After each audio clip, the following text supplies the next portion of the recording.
Om Shanti. Good evening.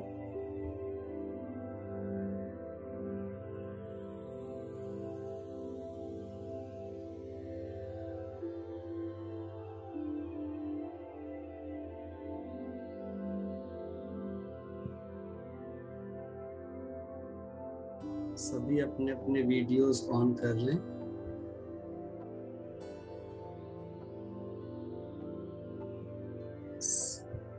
कुछ पूछना है हर्षा बहन?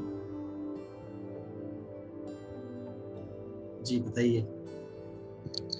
ओम शांति भाई जी।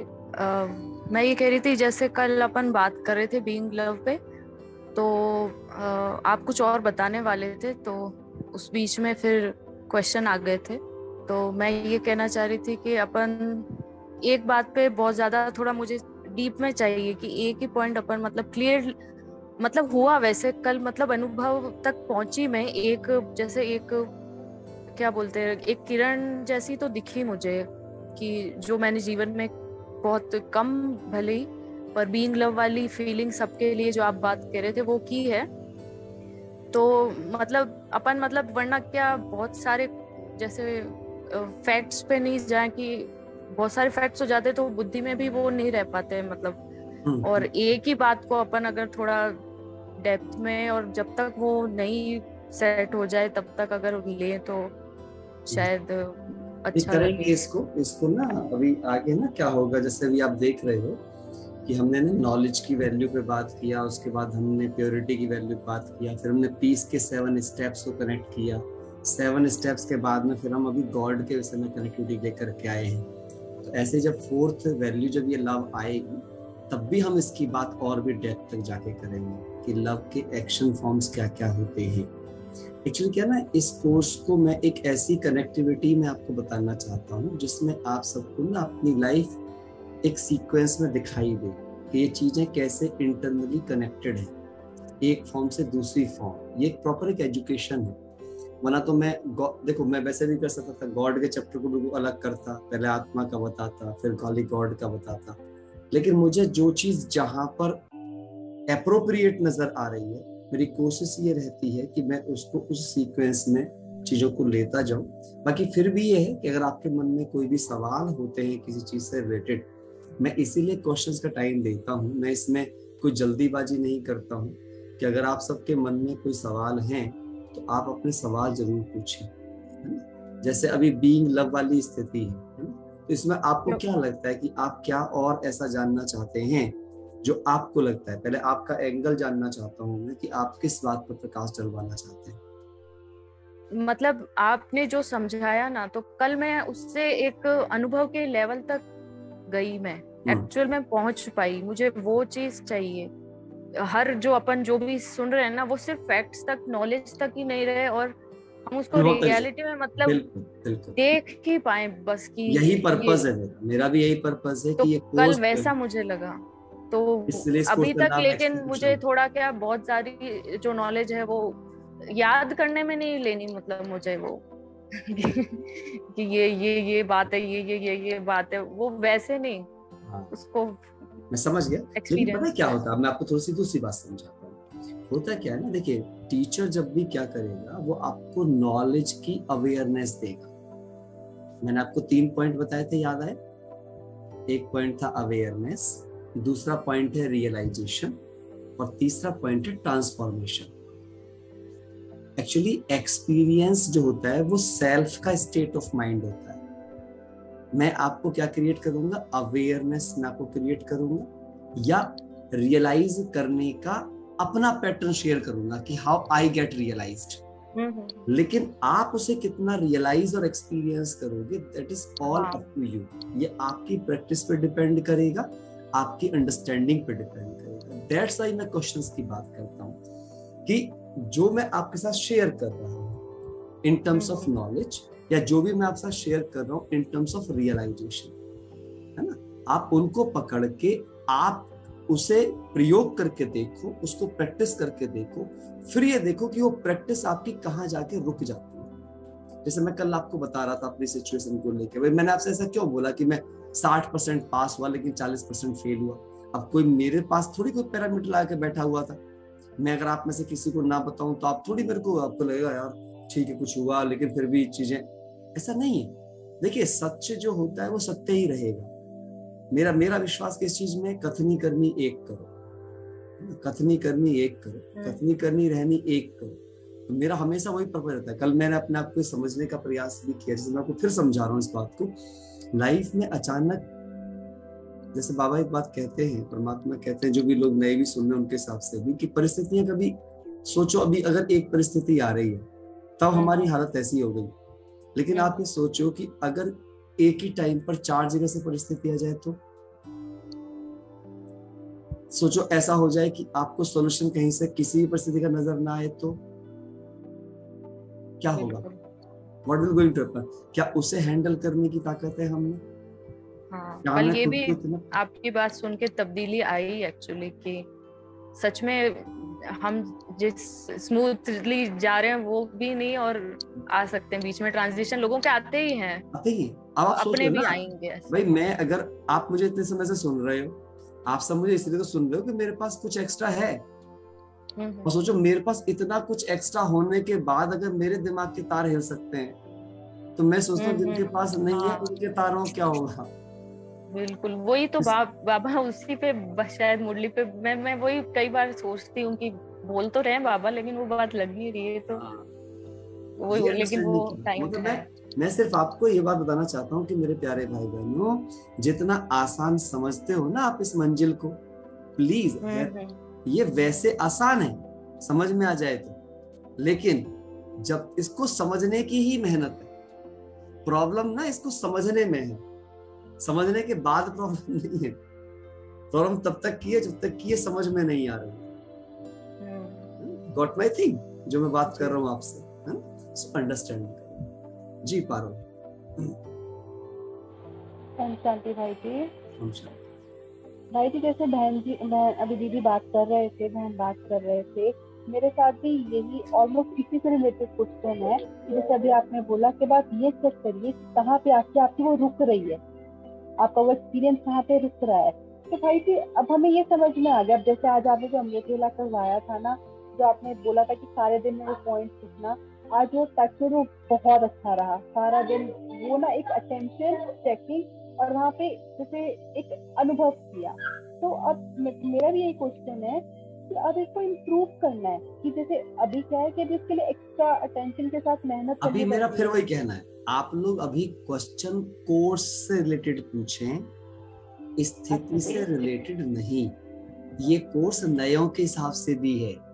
आप सब पुराने प्राणों को बड़ी क्वेश्चन पूछने की वो रहती है, वो अच्छा लगता है, लेकिन क्वेश्चन वो पूछें जो नयों के लिए भी हो। अगर मैं आपके सवालों का जवाब दूंगा तो जो नया भाई बहन सुन रहा है ये उसके किसी मतलब का नहीं है। भी बीइंग लव जो था वो नए के मतलब का भी है, आप जो पूछ रहे हो वो बिल्कुल ओल्ड के मतलब का सवाल है। So understand very carefully. आप सब पुरानों को ये ध्यान रखना जरूरी है कि आपके सब सवाल आएंगे, परंतु अभी आप उतना सवाल पूछें जितना कोर्स के अंतर्गत पूछना चाहिए। आप खुद सोचो, पढ़ाई कर रहे हो आप अगर कहीं किसी क्लास में, तो आप 10वें चैप्टर का सवाल दूसरे चैप्टर के चलते हुए बच्चों के बीच नहीं पूछेंगे जाके।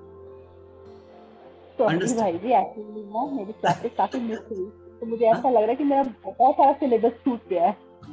ऐसे होता है, कोई बात नहीं, उन्हें लिखते जाओ। एंड पता है ये भी आप सबके पेशेंस की परीक्षा है जी। ये भी पेशेंस है। हमें ये पता होना चाहिए कि हमें इतना कंट्रोल, ये आपकी पता है पेशेंस की परीक्षा है, ये आपके कंट्रोलिंग और रूलिंग पावर की परीक्षा है। मुझ में कितना कंट्रोल है।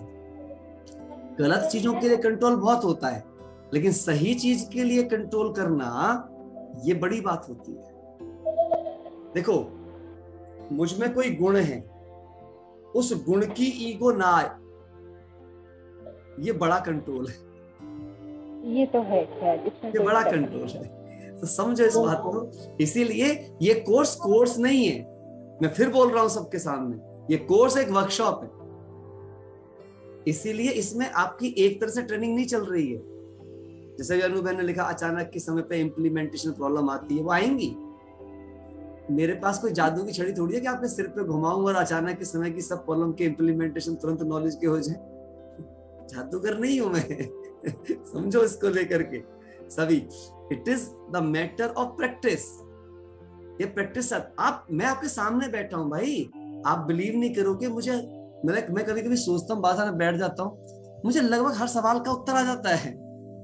मैं खुद नहीं मतलब आप बिलीव नहीं करोगे, मुझे लगभग बहुत शायद ही मैं किसी से अपने प्रश्नों के उत्तर मांगता हूं। मैं कोई ना कोई किताब ढूंढ लूंगा, कुछ कर लूंगा, हाथ पैर मारूंगा, पर मेरे को लाइफ रिलेटेड सब क्वेश्चन के आंसर खुद पे खुद कहीं ना कहीं किसी मुरली से आ जाएगा, कुछ मैं हाथ पैर मारता रहूंगा, मैं पूछता ही नहीं, बहुत कम। जब मेरे को कहीं किसी क्लास में अटेंड करता हूँ, मेरे को क्वेश्चन पूछने की जरूरत ही कभी नहीं पड़ती नहीं। अब इतना पढ़ लिखने के बाद भी सोच के देखो, अगर मैं 40% फेल हुआ हूं, तो आप ये सोच के देखो, इस बात को आप ईमानदारी से अपने अंदर लेके देखो, तो आप चिंता नहीं करो, ये मेहनत से ही होगा। महारथी से माया भी महारथी होके ही लड़ेगी। आप जितनी ग्रोथ करोगे, आपको थप्पड़ उतने ही पड़ेंगे। ग्रो करना बंद कर दो, थप्पड़ पड़ने कम हो जाएंगे। Understand very carefully. अगर आज आप इंप्रूव कर रहे हो, आप कह रहे हो हम इंप्रूव कर रहे हैं, तो इंप्रूवमेंट में भाई अब अगली क्लास में जाओगे ना, जब आपने कहा भाई मैं पास हो रही हूँ, इंप्रूव हो रही हूँ, तो नेक्स्ट क्लास में जाओगे, and next class is a new class, and new class है the new problems, new difficulties, sudden difficulties, so you need to prepare for them. समझ आ रही मेरी बात? बिल्कुल समझ आ रहा है। एक रिक्वेस्ट है, आप ना किसी दिन अगर पॉसिबल हो सके तो कोई सेशन ऐसा ही रख दो जिसमें कि आपने कैसे करा। इस कोर्स में पॉसिबल नहीं होगा। नहीं कोर्स में नहीं, इसके अलावा देखो वो कभी देखा जाएगा। बहन मेरे पास भी समझो, मैं भी एक इंसान हूँ और 24 ही घंटे समय होता है दिन में, है ना। आप सब अपनी जगह बिल्कुल ठीक हो, बट मेरे एंगल सोचो, 2 घंटे सुबह उसमें जाता है, 1 घंटा इसमें जाता है, दिन में व्यस्त लाइफ है। पता है मेरे को अब ये डांट पड़ने लग गई है घर से भी, हर तरफ से, कि तुम्हारी सेहत का ध्यान रखने का ठेका किसी और का नहीं है। वो ठेका तुम्हारा ही है। So that is a very important thing. आप सबको मैं समझ रहा हूँ भावनाओं को, लेकिन वो यहीं से हो जाएंगी। कीप पेशेंस, वो हो जाएगी। ठीक है भाई, चलो आगे बढ़ते हैं। ठीक है, तो अभी हम चल रहे हैं गॉड वाली चीजों की तरफ को, तो थोड़ा सा आज हम आगे बढ़ते हैं, और जो चीज हम बात करने वाले हैं दे आर वेरी इंपॉर्टेंट। मैं पहले थोड़ा सा हल्के भाव से चलूंगा आप सबके साथ, क्योंकि मुझे बहुत गहराई तक पहुंचना है आज। पहले कुछ बेसिक्स पे हम चलते हैं। ये सब कुछ कॉन्सेप्ट्स हैं जो हम सबको पता होने चाहिए। बहुत से लोग ये मानते हैं कि प्रकृति परमात्मा है। मैं यहाँ पे कुछ लिखने की कोशिश करता हूँ, बाद में इस स्लाइड को मैं आगे बढ़ाऊंगा। First of all I need to write something. देखो हम क्या कहते हैं, एक शब्द है भगवान। सो अगर मैं भ ग यहाँ पे व आ और ना लिखूं, भगवान, तो प्रकृति में क्यों भगवान को इस माना गया? क्योंकि भगवान शब्द में प्रकृति के 5 तत्व हैं। भा से भूमि, गा से गगन, वा से वायु, आ से अग्नि, ना से नीर। इन 5 को मिलाते हैं तो भगवान।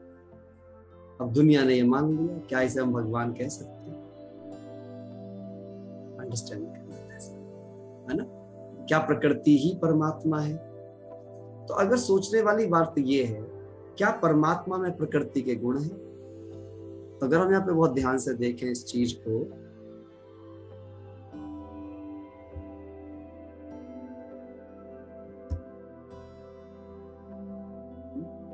ये प्रकृति के तत्व हैं। आप सोच के देखो, जिस पर प्रकृति के नियम ही लागू नहीं होते, क्या वो प्रकृति हो सकता है? क्या परमात्मा पर, जैसे मैं आपको एग्जांपल देता हूं, ये थोड़ा समझ में आएगी, बड़ी डीप सी बात समझाने वाला हूं। आप में से किस किस के थॉट के ऊपर वायु का प्रभाव पड़ता है? हाथ उठाओ जिनके थॉट पर वायु का प्रभाव। अच्छा हर्षद है, मेरे को समझाओ कैसे? थॉट पर वायु का प्रभाव समझो। मेरे को भी समझना है ये। Yes please. मतलब कभी अच्छा मौसम होता है तो अच्छा योग भी वैसा है। थॉट को इफेक्ट करता है, मतलब वायु थॉट को इफेक्ट कर रही है, वायु थॉट को टच कर रही है, मानो टच कर, छू पा रही है, इफेक्ट कर पा रही है, ऐसा हो सकता है। वायु के वजह से थॉट आ सकता है। You can create thought about the air, but air can't touch the thought. विचार को वायु छू नहीं सकती है। एम आई राइट और रॉन्ग? आपके थॉट को कभी आज तक आग ने जलाया है? नहीं। समझना, मैं आपको बहुत डीप पे लेके जाऊंगा। यस अनुभव कुछ कह रहे हैं? जी अनुभव बताइए। जी, जैसे किसी कोई विचार को हवा में उड़ा देना। हवा में कैसे उड़ा देना? ये कहावत हो सकती है, असर ये नहीं कहावत हो सकती है। आपने देखा आज तक विचार को हवा में उड़ते हुए? दिखाओ कहाँ, कौन सी हवा में आपने विचार देखे उड़ते हुए? जैसे कोई विचार है या कोई परिस्थिति है, उसे लेट गो कर देना, हवा में उड़ा देना। लेट गो कर देना हवा में उड़ाना नहीं कहते। मैं हवा बात कर रहा हूँ, एयर, डेंसिटी, ऑक्सीजन, प्रकृति की ऑक्सीजन में किसी थॉट को उड़ते देखा आपने? कागज उड़ते देखे होंगे, पत्थर उड़ते देखे होंगे, घर गाड़ियां उड़ते देखे होंगे। आज तक कोई विचार उड़ते देखा? नहीं।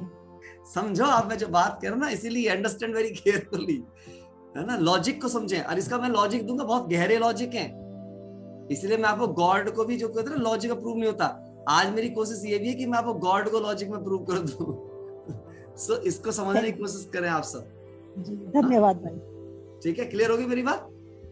तो कोई भी थॉट जो है आपका, या कोई भी इमोशन जो है, उसे ना एयर टच कर सकती है, ना वाटर टच कर सकता। आज तक आपने किसी ने देखा कि किसी आदमी ने अपने विचार को पानी में भिगो दिया? उंगली भिगो सकता है, कपड़े भिगो सकता है, पत्थर भिगो सकता है, अपना घर भिगो सकता है, अपनी गाड़ी भिगो सकता है, कुछ भिगो सकता है। तो जाके अपने थॉट गीले कर रहा है पानी में, चलो आज थॉट गंदे हो गए, इनको जाके धुलाई करके साफ करके फिर फिट कर लेता हूँ। ऐसी कोई मशीन भी नहीं आज तक, है ना। Not at all. इसका मतलब समझना, आप कहने का मतलब क्या है? जब मेरे विचारों को, अच्छा अब एक बात समझना आप, जितना भी मेरा फिजिकल मैनेजमेंट है, जितना भी मेरा फिजिकल मैनेजमेंट है, वो किससे कंट्रोल हो रहा है? थॉट से। लेकिन जो थॉट से कंट्रोल हो रहा है, वो थॉट को नहीं छू पा रहा है। समझना ध्यान से। एक और खास बात समझाना चाहता हूं आपको। माइंड के थॉट को चीज ने बांध रखा है क्या? समझो आप, कहते हैं जी उस व्यक्ति ने ना इसको अपने बंधन में बांध रखा है, ऐसा बोलते हैं ना। ये तो उसके मोह पास में फंसा हुआ है। अब समझना मैं आपको कहां ले जा रहा हूं। किसे फंसा हुआ है? ये उसके मोह पास में फंस गया है, उसके मोह जाल में फंस गया है, ये उसके प्यार में फंस गया है। चलो, हालांकि प्यार फंसने की चीज नहीं होती, और दुनिया में ऐसा बोला जाता है क्योंकि वो मोह को प्यार समझते हैं। दैट्स वाई वो कहते हैं प्यार में फंस गया। अच्छा अब आप बताओ, वो प्यार में फंस गया है या उसके थॉट, उसके प्यार के थॉट के विषय में सोचते सोचते अपनी कॉन्शियसनेस को वहां शिफ्ट कर गए हैं? सब ध्यान से ये ध्यान से सुनने वाली बात है, ध्यान से।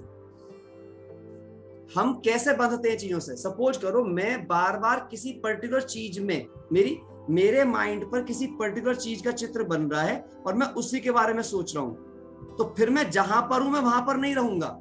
लेट्स से मैं अभी आपको क्लास करा रहा हूं, लेकिन आपको क्लास कराते कराते मेरा माइंड अभी किसी चीज पर और स्विच कर जाए और वो उसके बारे में सोचना शुरू कर दे, तो मेरे माइंड के थॉट किससे बंध गए? अब उस पर्टिकुलर सब्जेक्ट से, जिस सब्जेक्ट पर वो स्विच कर गए। हाँ या ना? होता है, ऐसा नहीं होता? हम बैठे कहीं और होते हैं, बात कहीं और कर रहे होते हैं, but our mind get connected with something else. वो कहीं और पहुंच जाता है, वो कहीं और कनेक्टेड हो जाता है। इसे कहता है, इसीलिए कहते हैं मन के बंधन, मन के संबंध। और क्योंकि आत्मा का दिल जो है वो मन ही है, इसीलिए कहते हैं दिल के संबंध, दिल की दूरी। अब दिल की क्या दूरी होगी? दिल तो दूर ही दूर है, मेरा दिल अलग लग रहा है, तुम्हारा दिल अलग लग रहा है, लेकिन फिर भी कौन से दिल की बात चल रही है? ये आत्मा के दिल की बात है, शरीर के दिल की बात नहीं है। Understand very carefully. अब सोचो इस बात को, जब मेरे विचार और भावनाओं को प्रकृति नहीं छू सकती है, हम क्या बोलते हैं? भगवान किसका भूखा है? भगवान किसका भूखा है? प्यार का, भावनाओं का। ऐसे बोलते हैं? सोचना, किसका भूखा? भावनाओं का। अब भावनाओं को कौन नहीं छू सकता है? प्रकृति। और वो किसका भूखा है? भावनाओं का। इसका मतलब वो भी क्या है? फिर उसको बोलते हैं मानो तो पत्थर में भगवान। इसका मतलब भावनाओं में भगवान है। उन भावनाओं को प्रकृति छू नहीं सकती, तो प्रकृति भगवान कैसे हो सकती?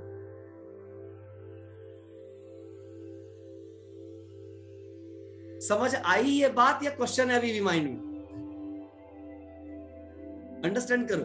तो जो प्रकृति भावनाओं को नहीं छू सकती, प्रकृति मेरी भावनाओं को नहीं छू सकती, और भगवान उन भावनाओं का भूखा है, और भावनाएं उस परमात्मा को छू सकती हैं। इसका मतलब है भावनाओं के जैसा है, जैसे वे इनविजिबल है वो भी इनविजिबल है, वो उसको छू सकता है। इसका मतलब प्रकृति जिस भावना को नहीं छू सकती, प्रकृति परमात्मा को नहीं छू सकती, तो प्रकृति परमात्मा कैसे हो सकती? क्लियर हुई बात या नहीं हुई? अगर नहीं हुई किसी के मन में, फिर सवाल पूछो मेरे से। मैं नहीं चाहता कि कोई भी मेरे से बिना उसके आगे बढ़े। क्लियर है? हाँ, ठीक है। नाउ आगे बढ़ते हैं, कुछ और चीजों की तरफ चलते हैं अभी आगे। एक सेकेंड जी। तो इसका मतलब प्रकृति कभी भी उसे नहीं छू सकती है, क्योंकि उसका पूरा कॉन्टेक्ट किसके साथ है? इनविजिबल के साथ। एक एक चीज में चलूंगा मैं और आगे चलने की बात करता हूं। इसलिए प्रकृति को परमात्मा नहीं कह सकते। आगे बढ़ते हैं। अब सवाल आता है, क्या देहधारी परमात्मा है? क्या साकार तनधारी परमात्मा है? अब इसके बारे में सोच लो। अब इसमें हम समझते हैं क्या कहा जाता है जी? God made us in their image. अब बताओ जी, आप में से किस किस की इमेज इन साकारी देवताओं जैसी है?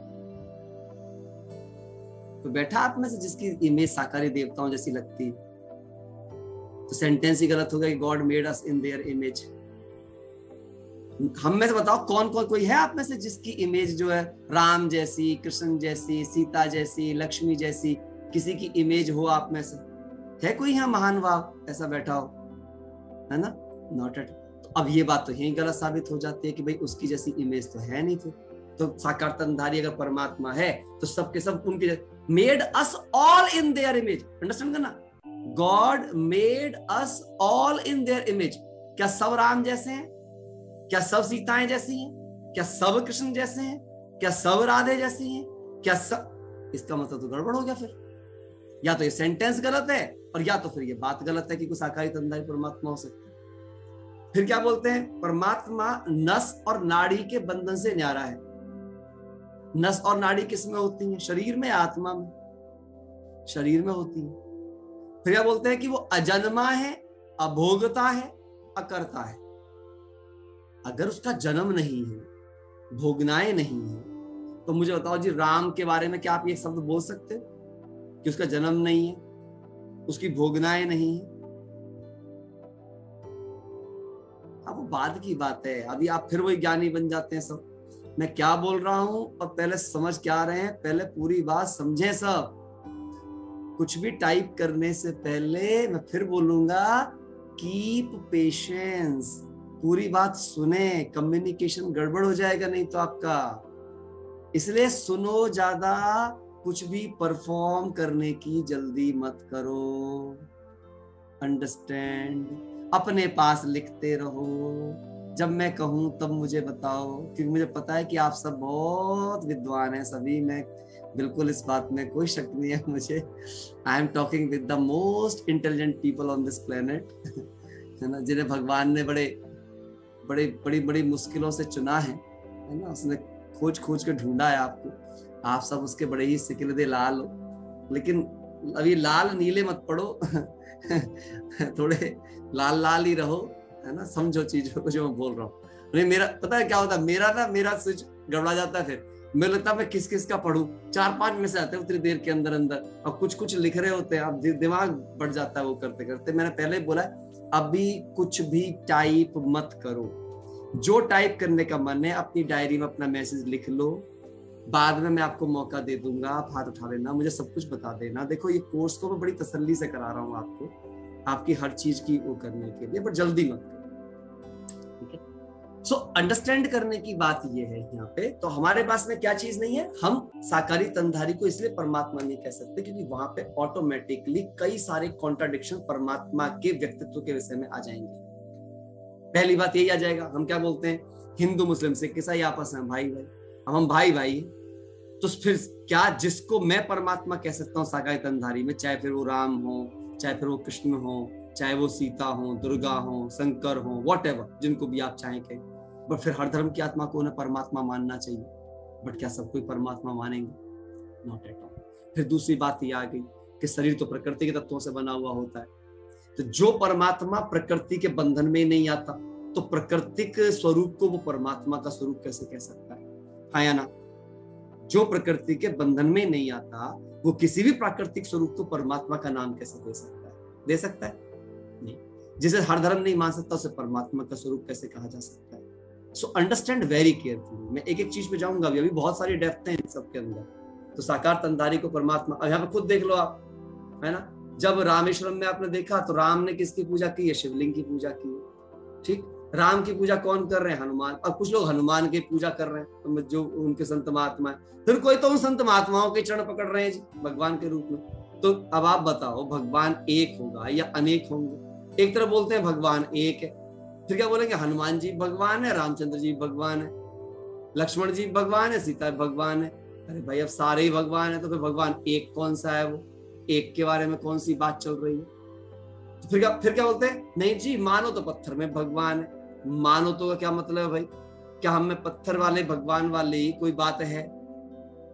फिर वो इमेज वाली बात कहाँ चली गई? God made us all in their image. तो फिर क्या पत्थर की इमेज बनाई हुई है क्या उसने हमारी? सो पहले कम से कम कुछ भी बोलने से पहले किसी तर्क को अपने आप को देना अवश्य सीखे। क्योंकि अच्छा एक बात बताओ, आप जब आप सब कपड़ा खरीदने जाते हो बाजार में, तो उसका ब्रांड पहले अच्छे से चेक करते हो नहीं करते हो? उसकी क्वालिटी चेक करते हो नहीं करते हो? हाँ जी, हाथ हिला के बताओ, कम्युनिकेट करो, करते हो चेक, है ना? कोई कितने पैसे जा रहे हैं, चीज अच्छी है या नहीं है। आप घर का फर्नीचर लाते हो तो भी चेक करते हो। कोई मूवी देखने जाता है ना, उस मूवी के भी रिव्यू देख देख करके मूवी देखने जाते हैं, है ना लोग। मैं आजकल, क्योंकि मैं तो बहुत सारी काउंसलिंग करता हूँ, तो कहते हैं हम रिव्यू देख लेते हैं, जिसका रिव्यू करके वो होता है। ओके, दैट्स फैंटास्टिक, बहुत बढ़िया। मतलब एक आदमी मूवी देखने नहीं जाता बिना रिव्यू के, और भगवान की बात आ जाए तो कहीं भी हाथ जोड़ता नहीं जी, बस भगवान की। We all are God fearing people, not the true believers in God. हम सच में विश्वास करने वाले लोग नहीं हैं। हम सारे लोग कैसे हो गए हैं? हम झूठ में जीने वाली जिंदगी के विश्वासी बन गए, और वो चीज हमारे लिए सबसे बड़ी प्रॉब्लम क्रिएट करने वाली चीज बन चुकी है। अंडरस्टैंड करना इस बात को, समझ रहे ना मेरी बात को? भगवान के मामले में कोई जांच पड़ताल नहीं करेगा, जिसको बता दो जी अजी आप अच्छा, एक और खास बात हमारे देश में थोड़ी ज्यादा है ये, वैसे तो सभी देशों में कहीं ना कहीं किसी तरह पाई जाती है। सभी के सभी रिचुअलिस्टिक फॉर्मेट में होते हैं। मतलब उनको क्या है, उनका मानना ये होता है कि साकारी स्वरूप में हमारी जरूरतों और आवश्यकताओं को पूर्ति करने वाला भगवान है। This is a biggest mistake ever. जो सबसे बड़ी मिस्टेक हुई दुनिया में भगवान के विषय में, वो ये हुई कि उन्होंने क्या माना कि अगर मेरे काम बन जा रहे हैं तो वो भगवान है। कौन से काम बन जा रहे हैं? किसी की नौकरी लग जा रही है, कोई बच्चा पास हो जा रहा है, कोई बीमार ठीक हो जा रहा है, संबंध बेहतर हो जा रहे हैं, तो भगवान है। अरे कॉमन सेंस लगाओ आप, थोड़ी सी अकल लगाओ इस चीज में।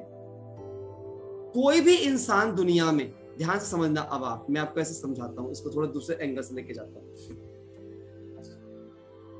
कोई टीचर भी होता है ना, जो बच्चे को पढ़ा रहा होता है, टीचर, ध्यान समझिएगा, वो भी बच्चे को 1 या 2 क्वेश्चंस करने बताता है, सारे क्वेश्चंस नहीं, है या ना?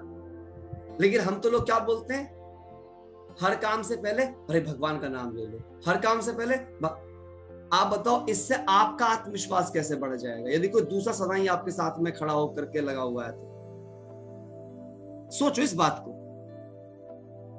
तो बोले क्या भगवान को साथ लेने काम नहीं करो? भगवान को साथ लेने का पहले मतलब समझो। भगवान को साथ लेने का मतलब भगवान पे डिपेंडेंट होना नहीं है। कोई भी बाप इस दुनिया का भी कभी ये पसंद नहीं करेगा, जिस तरह एक जन्म का जन्म दिया है, कोई माँ ये पसंद नहीं करेगी कि उनका बच्चा सदा उन पर डिपेंडेंट रहे।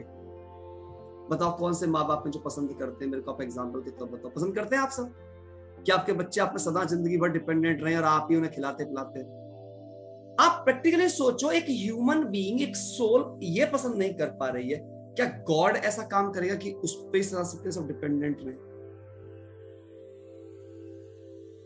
अब बताओ, प्रैक्टिकली सोचो, क्या गॉड कोई भी ऐसी एजुकेशन देगा जो डिपेंडेंसी क्रिएट करे? आप बताओ, सोल की कोर नेचर इंडिपेंडेंसी है या डिपेंडेंसी है?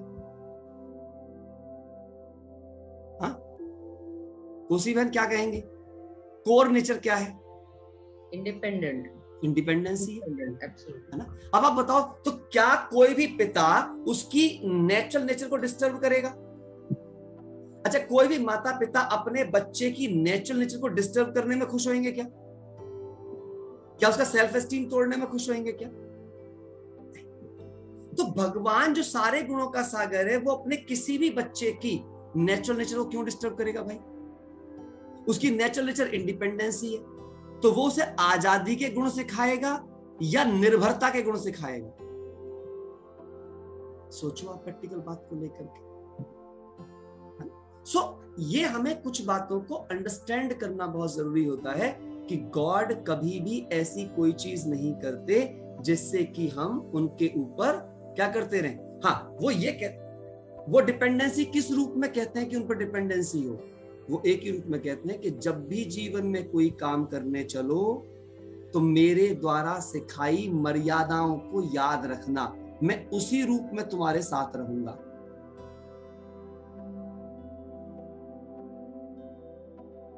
अर्जुन को भी क्या बोला? तू इस गीता ज्ञान को ध्यान रखना बस, बाकी तू पूरा युद्ध जीत जाएगा।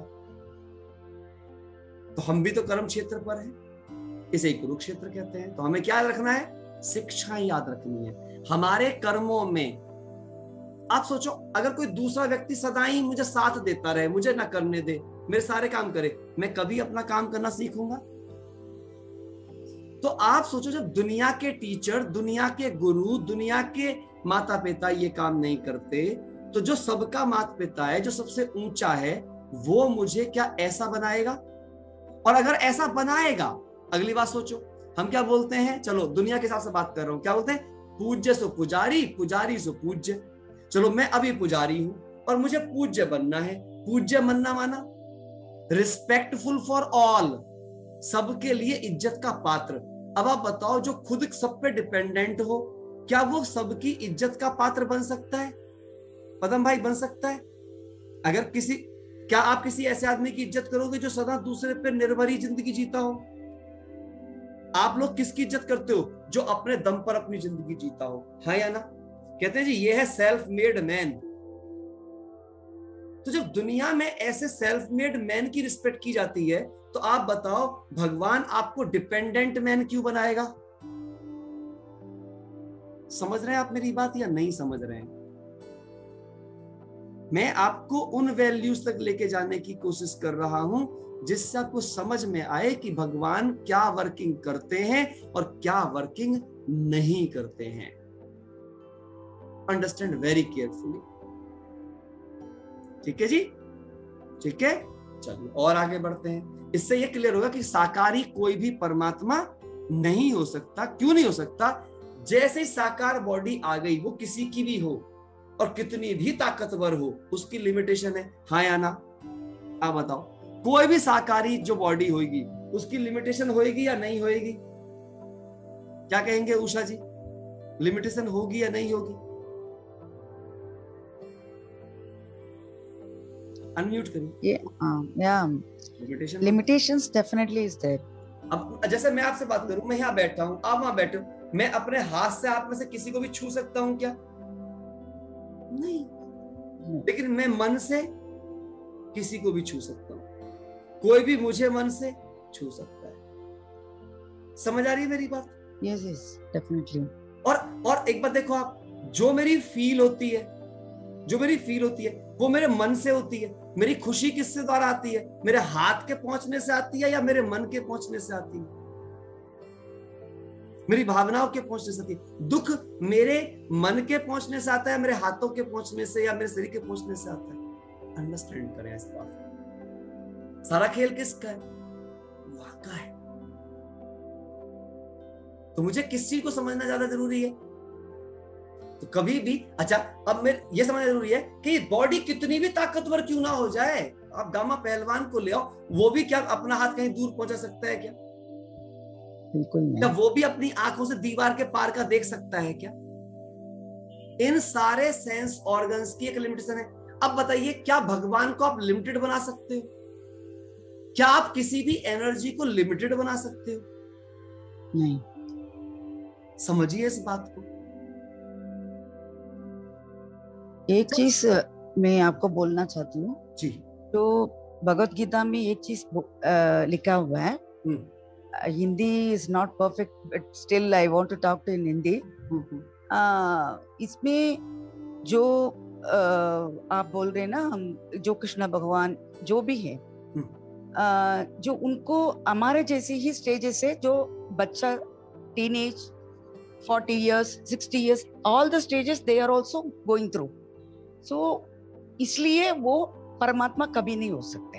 हाँ। क्योंकि जो लोग जो भी है, जो भी इंसान या आप देवदारी बोलते हैं ना, वो देवदारी, वो पूरा स्टेजेस पास करते हैं। जो स्टेजेस पास करते हैं वो कभी भी परमात्मा नहीं होते, क्योंकि परमात्मा को एक ही स्टेज है, वो हमेशा ही एक ही स्टेज में रहते, एक ही स्टेज में रहता, वो कभी भी। हाँ, तो वो ये इसलिए हम शिव जी को ये बोलते हैं, वो परमात्मा, मतलब शिव बाबा आप बोलते हैं, हम शिव जी बोलते हैं, उनको परमात्मा इसलिए बोलते हैं, उनको कोई भी स्टेजेस नहीं है, चाहे आप बचपन टीनेजर्स, वो सब स्टेजेस नहीं है, आएगा ही नहीं, वो आएगा नहीं, वो उसके लिए खास बात है, इसलिए उसका पावर भी उतना ही रहेगा। हाँ। जो कृष्ण भगवान का जो पावर उतना ही रहेगा और परमात्मा का पावर अलग रहेगा, अलग रहेगा। Yes, definitely out of.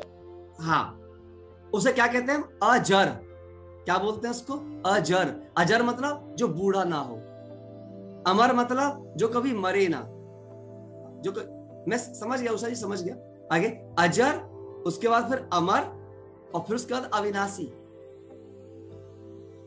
Soul भी क्या है? तो सोल की जो फॉर्मेट है, that image is the image of God. इसलिए God made us in their image वाली बात जो है, उसे बनाया नहीं है, लेकिन हम दोनों अजर हैं, अमर हैं और अविनाशी हैं, बट दोनों की प्रॉपर्टी में डिफरेंस है। प्रॉपर्टी में कैसे डिफरेंस है, मैं थोड़ा समझाता हूं। आप उसे ये नहीं कह सकते कि उसका कोई रूप नहीं है, गॉड का, ध्यान से सुनना मेरी बात को, आप ये नहीं कह सकते कि उसका कोई रूप नहीं है। जिस भी चीज में गुण है उसका एक रूप है। एग्जांपल देता हूं, क्या फ्रेग्रेंस का कोई भी रूप है? लेकिन फूल का है। और फ्रेग्रेंस किस में होती है? फूल में। क्या गर्मी का या लाइट का कोई रूप है? हाँ या ना बोलो? लेकिन सूर्य का रूप है। समझ आ रही है मेरी बात? समझ आ रही है, नहीं आ रही है? इन द सेम वे, हमें एक बात समझनी है, हमें जो भी वैल्यूज और वर्च्यूज हैं उनका कोई भी रूप नहीं है, लेकिन उनके सभी के सोर्स का रूप है। ऐसे ही परमात्मा की वैल्यूज का कोई रूप नहीं है, बट परमात्मा का है।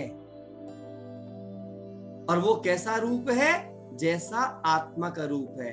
क्यों? जैसा रचेता वैसी रचना। इसके लिए मैं एक चीज आपको एक्सप्लेन करना चाहूंगा।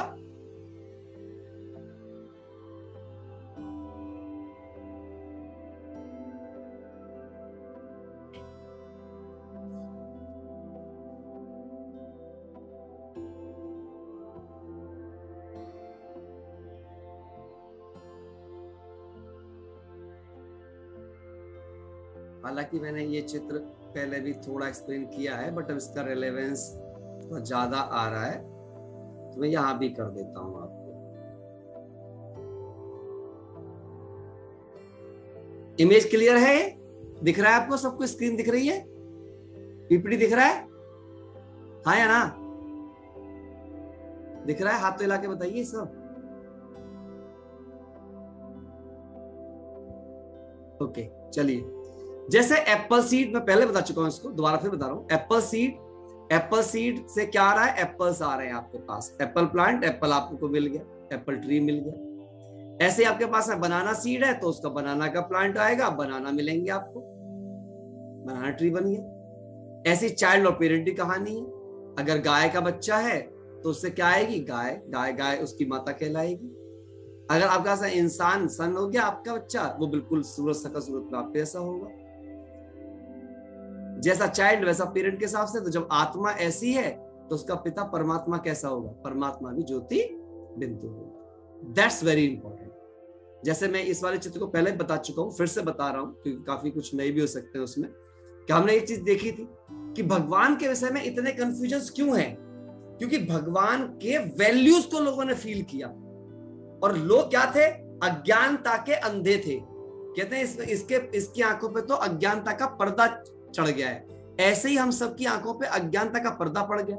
अब अज्ञानी लोगों ने परमात्मा के जिस गुण का अनुभव कर लिया, उन्होंने माना यही परमात्मा है।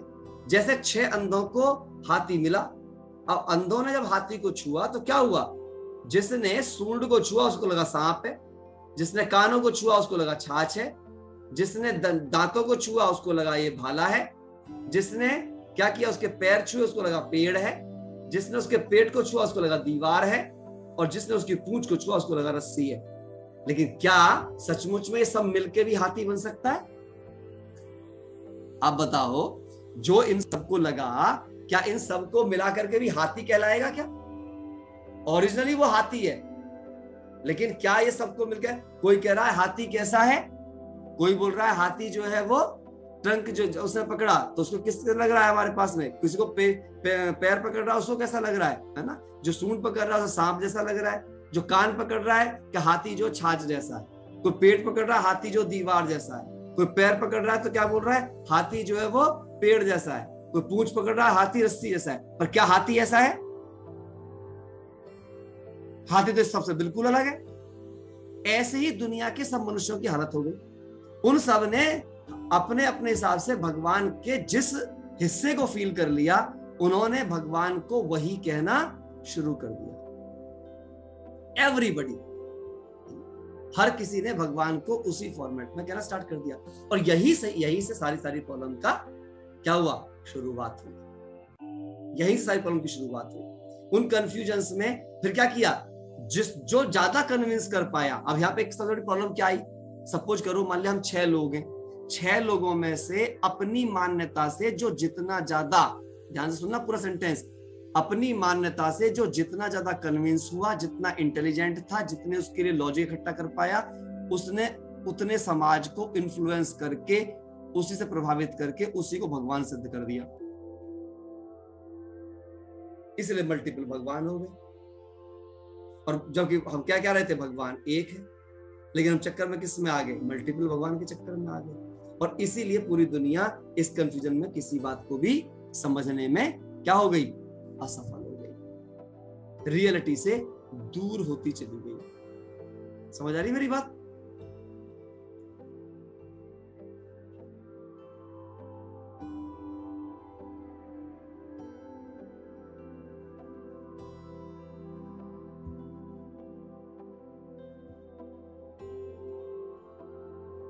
तो हमने साकारी की बात कर ली है ना, और अब हम बात करेंगे हाँ, अब हम बात करेंगे किसकी? फिर हम देखते हैं जी, तो फिर क्या परमात्मा निराकार है? तो ये बात लॉजिक पे लगेगी आपको, क्योंकि थॉट की कोई शेप नहीं होती है, इमोशंस की कोई शेप नहीं होती है, और वही गुण भगवान से रिलेटेड है। जिनकी शेप नहीं होती है वो मैथमेटिकल लैंग्वेज में पॉइंट्स माने जाते हैं। इसीलिए हर धर्म की आत्मा ने परमात्मा को किस रूप में माना? ज्योति बिंदु के रूप में माना। यहाँ पे सब दिखाए गए हैं, अब आप देख लीजिए, हिंदू हो, मुस्लिम हो, सिख हो, ईसाई हो, और सबके सिंबल्स देख लीजिए आप। रामेश्वरम में राम ने खुद शिव की पूजा की, राम के भी ईश्वर कौन? शिव। महावीर भी उसको लाइट के रूप में याद करते हैं, गौतम बुद्धा भी उनको लाइट के रूप में याद करते हैं। मुस्लिम भाई भी जाते हैं मक्का में तो संगेस और मक्का कहते हैं, और अल्लाह नूर कहते हैं, वो भी ज्योति को याद कर रहे हैं। पशुपतिनाथ नेपाल में भी ज्योति को याद कर रहे हैं। राजा विक्रमादित्य ने सोमनाथ में सबसे पहले शिवलिंग की स्थापना कर तब उनको याद किया है। गुरु नानक ने भी किस रूप में याद किया? एक ओंकार, वो निराकार है। और जो ज्ञान आप सुन रहे हो, प्रजापिता ब्रह्मा है ना, जो संस्था के संस्थापक दादा लेखराज थे, उनकी कहानियां बाद में सुनाऊंगा, उनके तन के द्वारा भी परमात्मा ने अपने आप का सत्य परिचय दिया कि मेरा एक ही स्वरूप है, वो है ज्योति बिंदु। तो जहां पे हम देखें सभी ने, हम परमात्मा केवल किसको मान सकते हैं इस मान्यता के अनुसार? जिसे हर धर्म की, अभी मैं इसके बहुत और लॉजिक दूंगा, पर मैं बेस वाला कोर्स भी आपको बता रहा हूं। ये परमात्मा के वैल्यूज हैं, ये सबको पता होना चाहिए। परमात्मा की पर्सनैलिटी को पहचानने के लिए ये सारे वो फ्रेग्रेंसेस हैं जो मैं बता रहा हूं। जैसे गुलाब का फूल कौन सी खुशबू देता है, चमेली का फूल कौन सी खुशबू देता है ना, गुलाब का फूल कौन सी खुशबू देता है। तो अगर खुशबू पता होंगी तो फूल का नाम पता कर लोगे आप। ऐसे अगर ये गुण पता होंगे तो चेक कर सकते हो कि ये सारे गुण किस में पाए जाते हैं। इसलिए पता होना जरूरी है यहाँ पे, क्योंकि कंफ्यूजन इतना हो चुका कि सभी लोग, किसी को भी, कोई कह रहा है God is love, love is God, कोई बोल रहा है ट्रूथ इज गॉड, कोई बोल रहा है ब्यूटी इज गॉड, कभी कोई कुछ बोल रहा है ना। हर किसी ने ऑनेस्टी इज गॉड, कोई बोल रहा है कर्मा इज गॉड, कर्म ही भगवान है। ये सबके साथ चीजें आ रही हैं, लेकिन परमात्मा वो हो सकता है जिसमें सारे गुण हो, सारे गुण। बड़ी इंपॉर्टेंट बात है। तो अब समझना ये है हमें यहाँ पे लेकर के कि हम परमात्मा जिसे मान रहे हैं, और इसीलिए उसे क्या कहते हैं? परम पिता भी कहते हैं। परम पिता का मतलब क्या है? जो सबका पिता हो। शिव का मतलब क्या है? जो कल्याणकारी हो। परमात्मा का मतलब क्या है? जो सबसे ऊंची आत्मा हो, सबसे ऊंची आत्मा हो। और गीता ज्ञान इसी ने क्यों दिया है, इसके ऊपर भी हम कल चर्चा करेंगे। अभी और इसके बहुत सारे डेप्थ है, बहुत सारे लॉजिक है, लेकिन समय हो चुका है। अभी इसके बहुत सारे लॉजिक दूंगा मैं आपको और भी चीजें। मतलब मेरा मकसद ये है कि परमात्मा के विषय में और आत्मा के विषय में जिस दिन सारे कंफ्यूजन आपके मिट गए तो आप एक राइट कनेक्शन जोड़ पाओगे। जब सोर्स राइट हो जाएगा और जिससे कनेक्ट वो राइट हो जाएगा तो आपको क्या हो जाना स्टार्ट हो जाएगा? वो सारी शक्तियां मिलना शुरू हो जाएंगी ऑटोमेटिकली। क्लियर हुई मेरी बात? कोई सवाल किसी के मन में है तो पूछ सकते हैं, किसी के भी मन में कोई भी क्वेश्चन। क्लैरिटी मिल रही है? बिल्कुल क्लियर। हाँ, आप सबके मन में कोई सवाल आता हो, कोई भी आपसे कुछ पूछता हो, वो लिख लिया करें और वो आप मेरे से पूछ सकते हैं। ठीक है, चलो हम सभी 1 मिनट के लिए गहरा साइलेंस अनुभव करेंगे। Go into the deep silence और परमात्मा के सत्य स्वरूप को हम सामने लाएं। क्या है उसका सत्य स्वरूप? ये सत्य स्वरूप है, ये पॉइंट ऑफ लाइट। मैं आत्मा भी बिल्कुल ऐसी पॉइंट ऑफ लाइट है। Everybody see it. और आप इन सारे गुणों को पढ़ें जल्दी जल्दी। हम अगले 2 से 3 मिनट में कुछ नहीं करना है आपको। आज आपका यही मेडिटेशन है। सामने देखें और ये गुण सब पढ़ने में आ रहे हैं, पढ़ते रहें कि हमारा पिता किन गुणों और शक्तियों का सागर है। वो दिव्य दृष्टि विधाता है, बिंदु रूप ज्योति स्वरूप है, काल के पंजे से छुड़ाने वाला है, सृष्टि के आदि मध्य अंत के ज्ञाता है, आनंद के सागर हैं, सुख दुख से न्यारे हैं। फीलिंग के साथ पढ़ें, गहरी फीलिंग के साथ पढ़ें, क्योंकि एक एक वैल्यू में सुख है। शांति के दाता है, फील करो शांति के दाता है, मुझे शांति मिल चुकी है, सब शांत हो गया है। दिव्य बुद्धि के दाता है, देखो आपकी बुद्धि कितनी दिव्य हो गई है, बैलेंस्ड हो गई है, पतित पावन है। महसूस करो पवित्रता को अपने रोम रोम के अंदर। सदगति दाता है, अपनी सदगति महसूस करो। सबके सुख के दाता है, नर से श्री नारायण बनाने वाले हैं। सोचो मनुष्य को देवता की एक रत्न लागी बात, जिन्हें मनुष्य को देवता बनाने में 1 सेकंड की भी देर लगती है। ऐसे हैं मेरे पिता, मेरी पत्थर जैसी बुद्धि को पारस बना देते हैं। अब तो कोई भी मेरी बुद्धि को छू रहा है वो भी पारस बन रहा है। मेरी बुद्धि कितनी ब्यूटीफुल हो गई है, ज्ञानामृत के सागर है, सत्य चित आनंद स्वरूप है, सच्चा चित, आनंददायक चित बना दिया है मेरा उन्होंने, निराकार है। वाह, पॉइंट ऑफ लाइट, कोई बंधन नहीं, कोई कंट्रोल नहीं किसी का, इंडिपेंडेंट है। विष्णु द्वारा दैवी सृष्टि की पालना कराते हैं, महसूस करें, देखें अपने विष्णु स्वरूप को, शांति के सागर है। ब्रह्मा विष्णु शंकर के भी रचना त्रिमूर्ति है ना। G for generator, O for operator, D for destructor स्वरूप को महसूस करें। जीवन नैया को पाल ले जाने वाले परम पिता है, परम शिक्षक है, सदगुरु। कितना भाग्यशाली हूँ कि वो मेरे साथ जन्म मरण से न्यारे, प्रेम के सागर, मुक्ति जीवन मुक्ति के दाता है, दुख हरता सुख करता है, मनुष्य सृष्टि रूपी वृक्ष के बीज रूप, कर्मों की गति को जानने वाले, ब्रह्मा द्वारा सत्य की सृष्टि का स्थापना कराते हैं, ब्रह्मलोक के वासी हैं, शंकर द्वारा सृष्टि का विनाश कराते हैं, गुणों के भंडार, दिव्य दृष्टि विधाता है। फील इट, ये सारी वैल्यूज को अब ये चेक कर लो, इन सारी वैल्यूज को लिख लो और फिर ये चेक करो ये किस किस देवी देवता में पाई जाती है, किसके बारे में ये सारे गायन है। मुझे दिखाओ एक भी देवी देवता, एक भी धर्म गुरु, एक भी संत, एक भी सन्यासी, एक भी महात्मा जिसके अंदर ये सारे गुण पाए जाते हैं। पाए जाते हैं थोड़े बहुत, तब तो पूजा सब करते ही आ रहे हैं। एक का भी नाम बताओ मुझे, है ना, उठा के देखो। अब जब सब में पाए नहीं जाते और ये भगवान के गुण हैं तो वो भगवान हो कैसे? हाँ या ना? हाँ, क्यों राम भाई, रामलाल भाई? हाँ, गुड, अच्छा लगा देख के आपको, ब्यूटीफुल, ग्रेट। रामलाल भाई हमारे साथ